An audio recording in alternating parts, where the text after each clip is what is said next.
Hello, everyone. This is Mr. Informal back with another Mr. Informal podcast. We are on the podcast 180.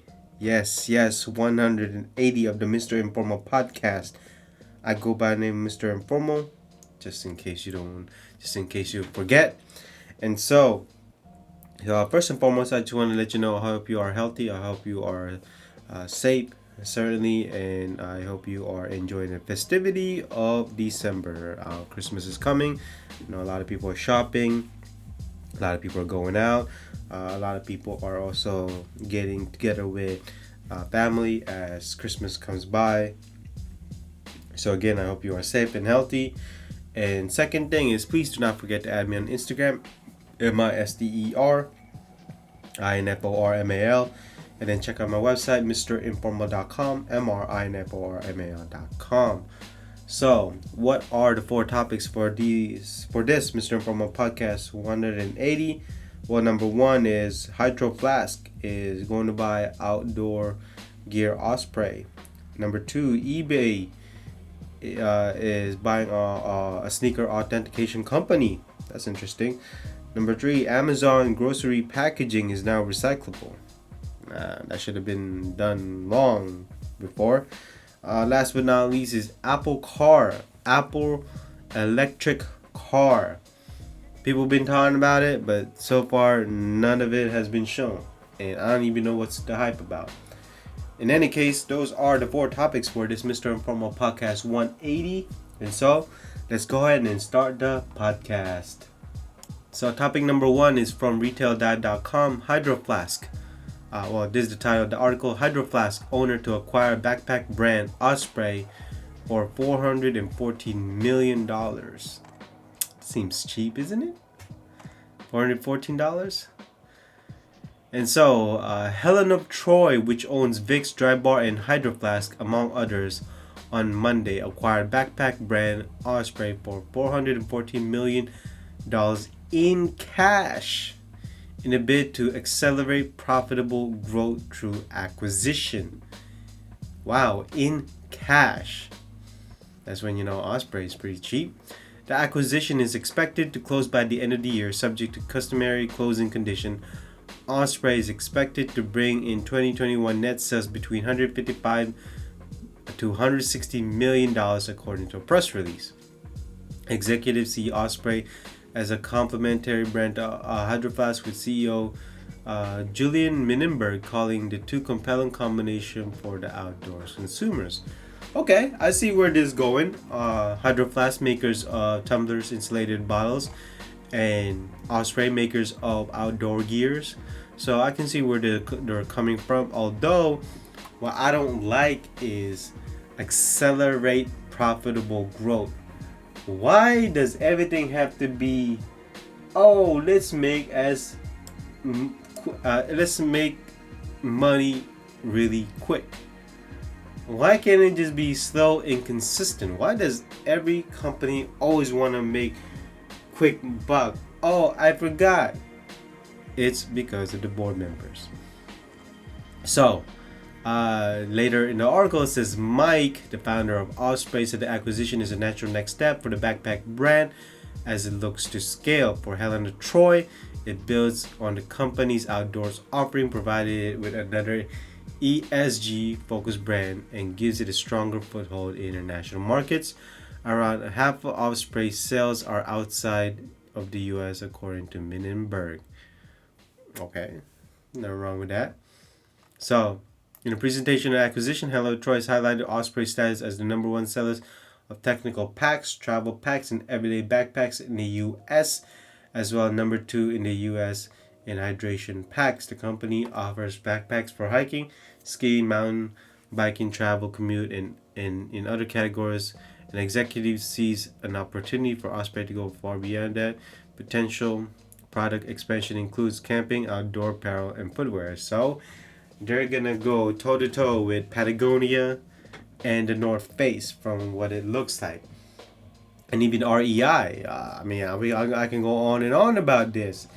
So, I think my problem for now is that they think they want to make a quick buck. They want to make Osprey or the whole conglomerate profitable really quickly. But what a lot of these conglomerate don't seem to understand is that takes time. You gotta take it slow. And I always say that it's harder to maintain a customer than to attract new customer. And I don't mind this move because Hydro Flask and Osprey, that goes together. But Osprey better make sure they don't make their own tumblers insulated bottle, because that's where Hydro Flask comes in. So there's going to be a lot of conflicting products for the two. So in any case, Osprey, in terms of their gear, are pretty good. I've seen them, I've used them. Side of mine, but $414 million in cash. Wow, that's Osprey. Is that cheap? I did not know that. But I mean, we'll see what the future holds. I am hoping that they don't limit Osprey's creativity. Now I know they want to expand products to camping, outdoor apparel, and footwear, but they better make sure they have the right people, because now that you're doing that, you're gonna go toe to toe with the North Face, certainly Patagonia. I mean, LL Bean. So I'm hoping they can actually get their act together. If not, then this acquisition fails. And so for topic number 2, the title is eBay acquires Sneaker Con's shoe authentication business.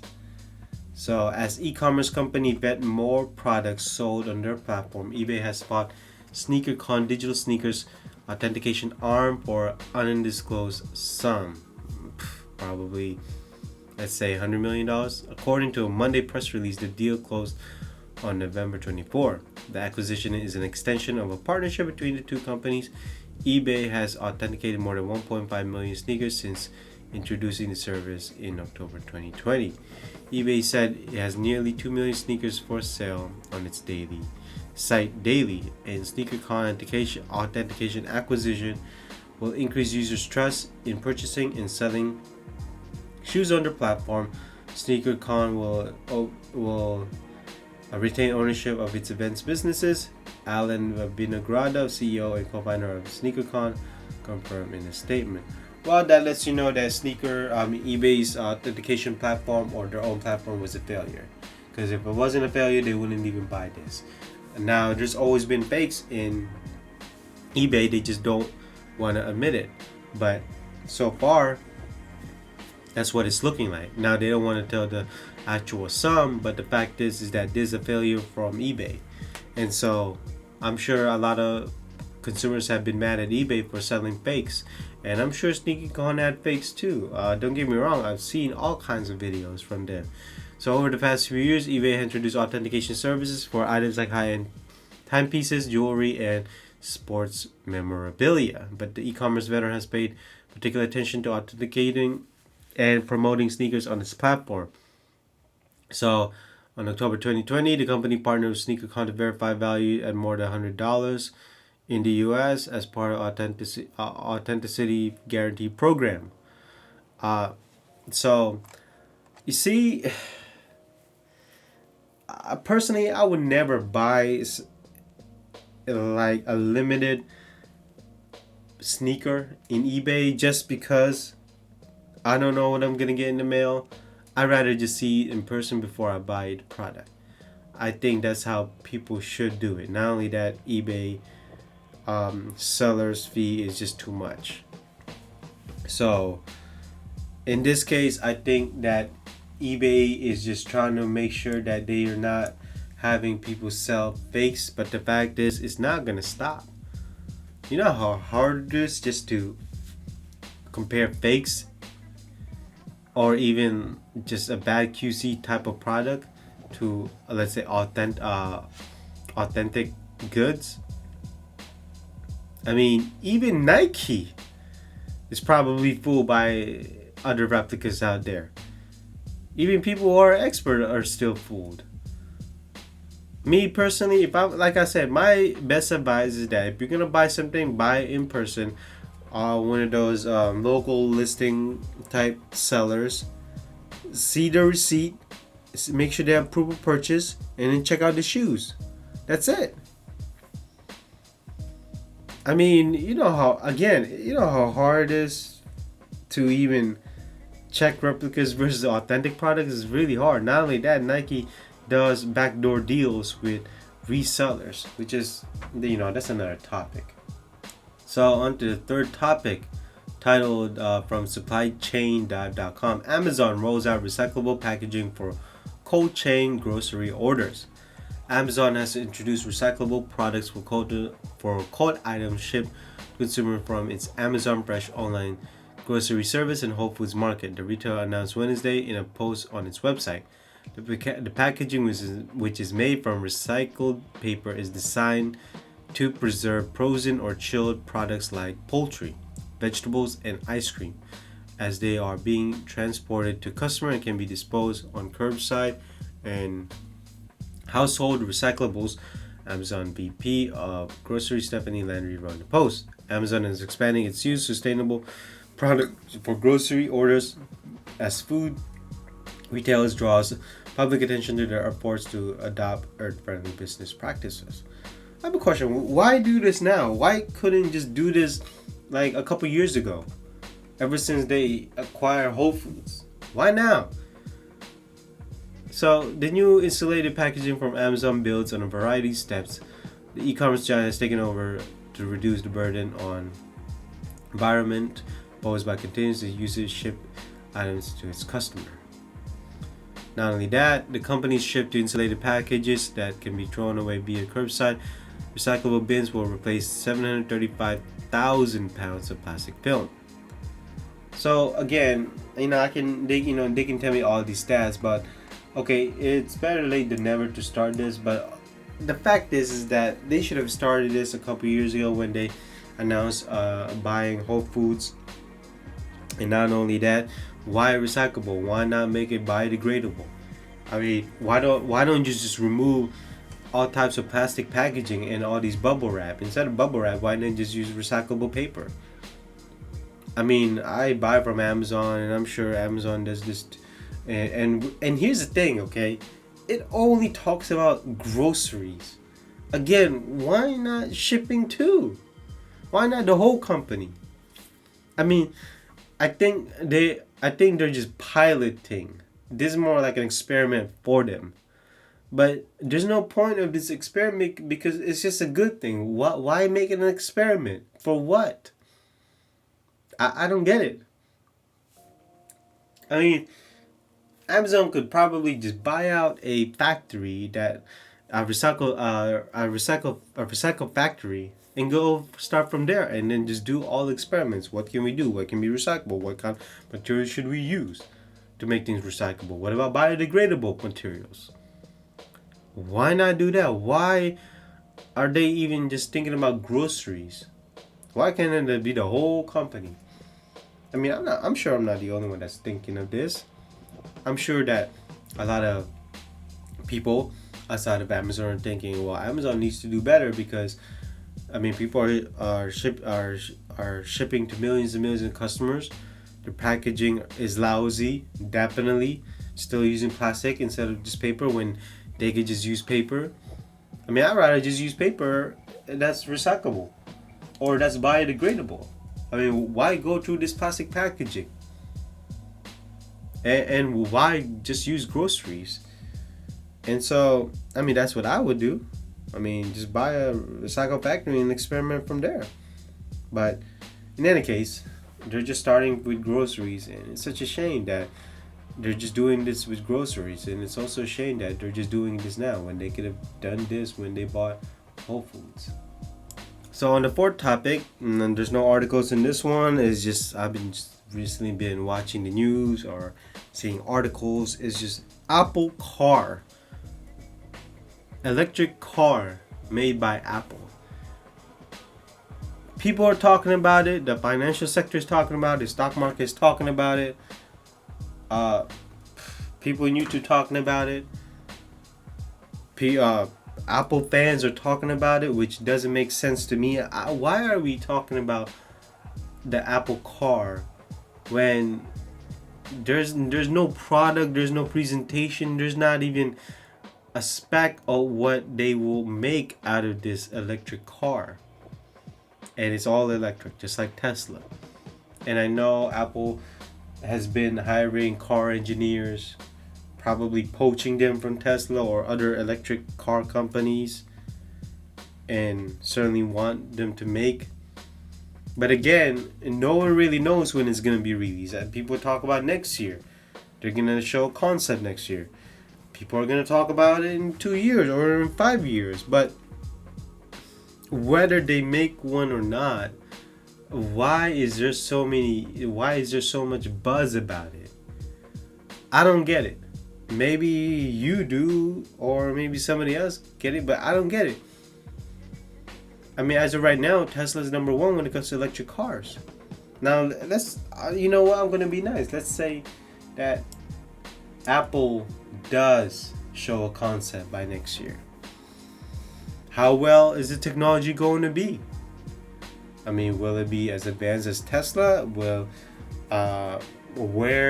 People are going to compare. That's what they're going to do. They're going to compare whatever Apple's car to, is it the Tesla Model 3, Tesla Model, I think 5 or 6, I can't remember. Or is it going to be compared to GM's or Toyota's electric car? I mean, no one really knows. All I can say is that it's going to be compared by certain electric cars.